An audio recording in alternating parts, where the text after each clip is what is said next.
میں پناہ مانگتا ہوں اللہ کی شیطان مردود سے۔ شروع کرتا ہوں اللہ کے نام سے جو بڑا مہربان اور نہایت رحم کرنے والا ہے۔ رمیز وائس کے تمام ناظرین کو السلام علیکم۔ گزارش ہے کہ آقا دو جہاں محمد مصطفیٰ صلی اللہ علیہ وآلہ وسلم کی خدمت میں ایک عدد درود ابراہیم کا تحفہ پیش کر دیجئے۔ جزاک اللہ۔ پیارے دوستو، اللہ رب العزت نے قرآن کریم میں ارشاد فرمایا ہے کہ ہر نفس کو موت کا ذائقہ چکھنا ہے۔ جو مخلوق اس دنیا میں پیدا ہوئی، اس کے حقیقی وجود کو فنا کی طرف جانا ہے۔ اس موت و حیات کی کشمکش میں کیا انسان مرنے سے 40 روز پہلے جان چکا ہوتا ہے کہ وہ اب مزید زندہ نہیں رہ سکتا؟ ان 40 روز میں انسان کے ساتھ ایسا کیا ہوتا ہے کہ اس کے لیے موت کی گھنٹی بج چکی ہوتی ہے؟ کیا یہ الہام اللہ تبارک و تعالیٰ کی طرف سے ہدایت و گمراہی کا آخری امتحان ہے؟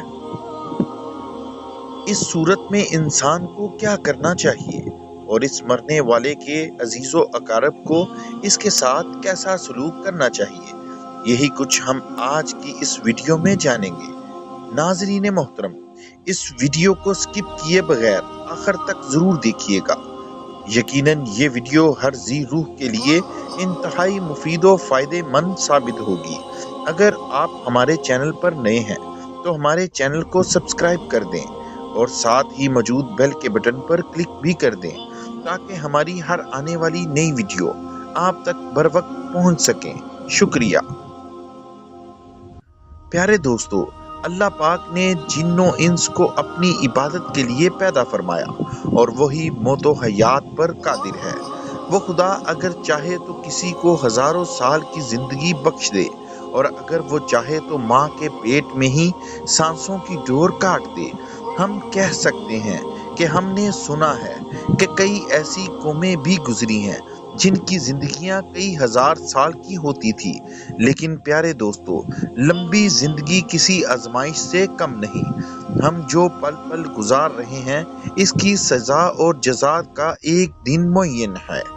جب موت انسان کی طرف بڑھتی ہے تو جان پیروں کی طرف سے نکلنا شروع ہوتی ہے اور آخری آواز جو گلے سے نکلتی ہے اس کے بارے میں اللہ تبارک و تعالیٰ نے قرآن کریم میں یوں بیان کیا ہے، جس کا مفہوم کچھ یوں ہے: اور جان گلے میں جا کر اٹک جاتی ہے اور لوگ کہتے ہیں جو آس پاس بیٹھے ہوتے ہیں، کوئی ہے ڈاکٹر یا طبیب؟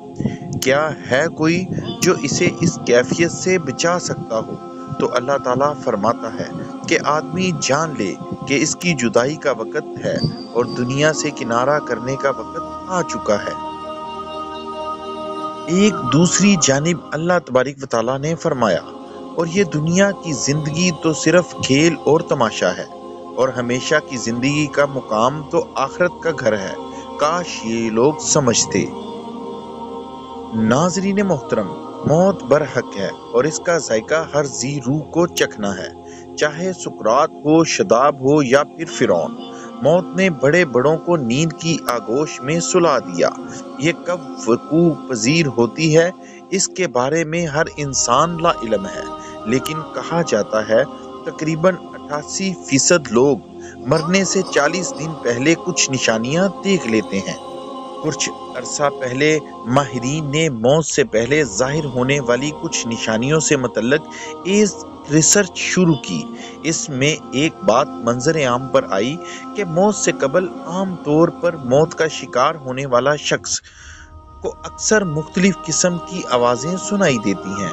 اسے ایسا لگتا ہے کہ جیسے اس کا کوئی عزیز دوست یا رشتہ دار پکار رہا ہو۔ اس کے علاوہ ایسے خواب میں مرحوم رشتہ دار یا اس کے پیارے نظر آنا شروع ہو جاتے ہیں جو اس سے باتیں کرتے ہیں۔ ریسرچ ٹیم کے سربراہان کا کہنا ہے، یہ کتنی حیران کن بات ہے کہ مرنے والے شخص کو عام طور پر اس کے مرنے والے رشتہ دار نظر آنا شروع ہو جاتے ہیں۔ ایک امریکی ہسپتال میں داخل جینی نامی خاتون کا جب اس حوالے سے تجربہ کیا گیا تو معلوم ہوا کہ موت سے پہلے اس کو ایک خواب آیا جس میں وہ اپنے بستر پر لیٹی ہوئی تھی